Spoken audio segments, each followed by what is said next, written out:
Hello दोस्तों, स्वागत है आप सबका न्यू वीडियो में माइक्रोसॉफ्ट एक्सेल की।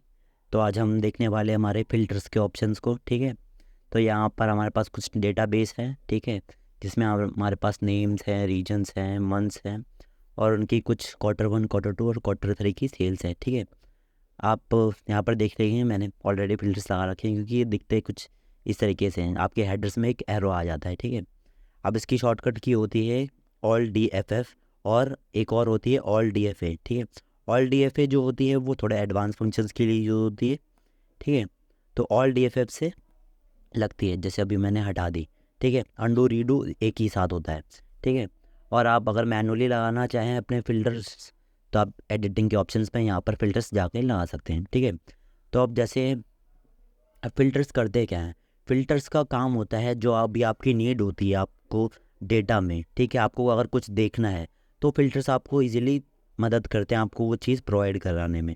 ठीक है, अब जैसे यहाँ पर मेरे पास एक क्वेश्चन है। ठीक है, जैसे मुझे रीजन्स में देखना है कि नॉर्थ रीजन में, ठीक है, कहाँ कहाँ पर सेल हुई है, नॉर्थ रीजन में किस किस बंदे ने सेल करी है।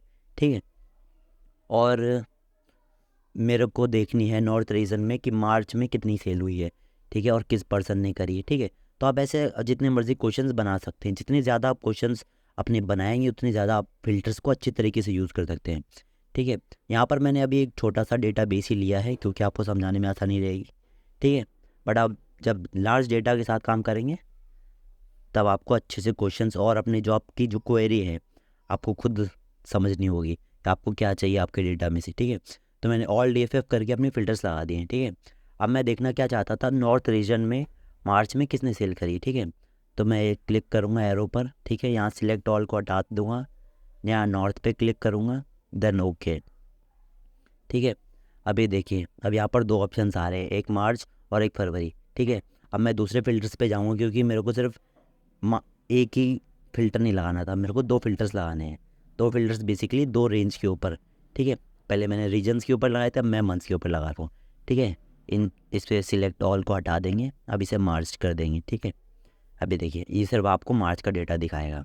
इस तरीके से हम अपनी जितनी भी ज़्यादा कंडीशन बनाना चाहें बना सकते हैं। ठीक है, अब जैसे यहाँ पर मैंने कुछ डेटाबेस में कलर कर रखा है। अब वो कलर किस लिए कर रखा है मैं आपको समझाता हूँ। कलर बेसिकली हमने इसलिए किया हुआ है जब आपको कलर के बेसिस पे करना हो फ़िल्टर। ठीक है, जैसे मैं यहाँ पर किसी भी रो में कॉलम में चला जाता हूँ। ठीक है, अब यहाँ पर filter by colour, filter by colour पे ये हमारा कलर आ रहा है, इस पर क्लिक कर दे। ये देखिए ये जितनी भी हमारी वैल्यूज़ थी, ठीक है, जो कलर हो रखी थी डेटा, ठीक है, वो हमें सिर्फ शो हो रहा है, बाकी हट गया है। ठीक है, अब इसे हटाने के लिए सिंपली यहाँ पर अनक्लिक कर देंगे। ओके, ठीक है, अब और जितनी ज़्यादा कंडीशंस बना सकते हैं, एक्सप्लोर कर सकते हैं। फ़िल्टर्स एक तरीके से पूरी दुनिया है। ठीक है, जितनी बड़ा आपका डेटाबेस होगा, ठीक है, जितनी ज़्यादा आपकी कंडीशंस होंगी उतना बेटर आप फ़िल्टर्स को समझ पाएंगे। बट बेसिकली यूज़ यही होता है। ठीक है, अब अब मैं तो आपको एडवांस फ़िल्टर बताता हूँ। एडवांस फ़िल्टर में क्या होता है, जब हमारे पास एक डेटाबेस में हमारे पास डुप्लीकेट वैल्यूज़ आ जाती हैं। ठीक है, उन डुप्लीकेट वैल्यूज़ को हमें नहीं देखना होता है या फिर हमें सिर्फ यूनिक वैल्यूज़ को देखना होता है, तो हम उसको कैसे यूज़ कर सकते हैं। ठीक है, तो उसके लिए हम सबसे पहले क्या करेंगे, पहले हम नॉर्मल Alt+D+A हमारी की है उसको प्रेस करेंगे, Alt+D+A। ठीक है, आपके पास कुछ इस तरह का डायलॉग बॉक्स ओपन होगा।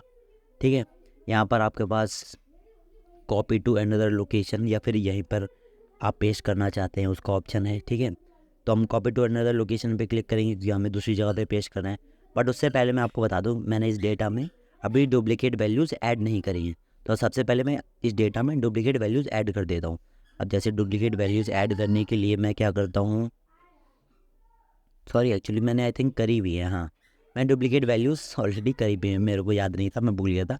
तो Alt+D+A। ठीक है, तो यहाँ पर आपका ये डायलॉग बॉक्स ओपन होगा एडवांस फ़िल्टर्स का। ठीक है, अब आपको अगर आप चाहें तो यहीं इसी जगह पर डेटा रेंज में आप जो आपकी यूनिक वैल्यूज़ हैं और जो डुप्लीकेट वैल्यूज़ हैं उन्हें हटा सकते हैं और यूनिक वैल्यूज़ को देख सकते हैं। आप यहीं पर देखना चाहते हैं और फिर किसी और रेंज पर देखना चाहते हैं, उसके लिए आपके पास ये ऑप्शन है कॉपी टू अनदर लोकेशन या फिर filter this list in this place. मतलब जहाँ पर ये अभी डेटा है ये यहीं पर फ़िल्टर हो जाएगा, बट हम क्या चाहते हैं दूसरी लोकेशन पे। तो दूसरी लोकेशन के लिए कॉपी टू अनदर लोकेशन, ठीक है। क्राइटेरिया रेंज हमारी दे देंगे हमारा ये पूरा डेटा, जैसे सिलेक्टेड ही है बट मैं वापस से दे देता हूँ, ठीक है। Then comma copy to location, copy to location में हम देखेंगे यहाँ पर, जैसे मैं देना चाहता हूँ यहाँ पर दे देते हैं हम, ठीक है, कि यहाँ पर ये कॉपी हो जाए, ठीक है। अब यहाँ पर देखिए आपको एक यूनिक रिकॉर्ड्स ओनली देखना है, ठीक है। यूनिक रिकॉर्ड्स बेसिकली जो भी यहाँ पर डुप्लीकेट वैल्यूज़ होंगी वो यहाँ से हट जाएंगी, ठीक है, और हमारे पास यूनिक वैल्यूज़ आएंगी, ठीक है, जो रिपीटेड नहीं होंगी। देखिए अब यहाँ पर देखिए आपके पास यूनिक वैल्यूज़ आई हैं जो सिर्फ एक ही बार आ रही है डेटाबेस में। अब यहाँ पर आप देख सकते हैं, जैसे मैं डुप्लीकेट वैल्यूज़ है हमारे पास कुछ, जैसे यहाँ पर ये नवीन का डेटा यहाँ पर डुप्लीकेट है, ठीक है, मल्टीपल जगह पर आ रखा है, ठीक है। तो इस तरीके से जब हम एडवांस फिल्टर्स का यूज़ करते हैं तब हम डुप्लीकेट वैल्यूज़ को हटाने के लिए यूज़ करते हैं बेसिकली ज़्यादातर, ठीक है। तो इस तरीके से हमारे फ़िल्टर्स आप अब जितने ज़्यादा, मैंने पहले ही बता चुका हूँ मैं आपको, जितने ज़्यादा से ज़्यादा आपका बड़ा डेटाबेस होगा, आपके जितने ज़्यादा से ज़्यादा क्वेश्चंस होंगे, आज जब आपको उसको खुद करेंगे तब आपको ज़्यादा एक्सप्लोर करेंगे, आपको अच्छे से समझ आएगा, ठीक है। तो प्रैक्टिस बहुत ज़रूरी है एक्सेल के अंदर, ठीक है। आप जितना प्रैक्टिस करेंगे उतना सीखते रहेंगे। तो आज की वीडियो में इतना ही। आप वीडियो को एक लाइक कर सकते हैं, सब्सक्राइब कर सकते हैं मेरे चैनल को, और जितना हो सके अपने दोस्तों के साथ, अपने फैमिली मेम्बर्स के साथ जो एक्सेल सीखना चाहते हैं उन्हें शेयर कर सकते हैं। तो आपसे मिलता हूँ मैं अगली वीडियो में, तब तक के लिए धन्यवाद।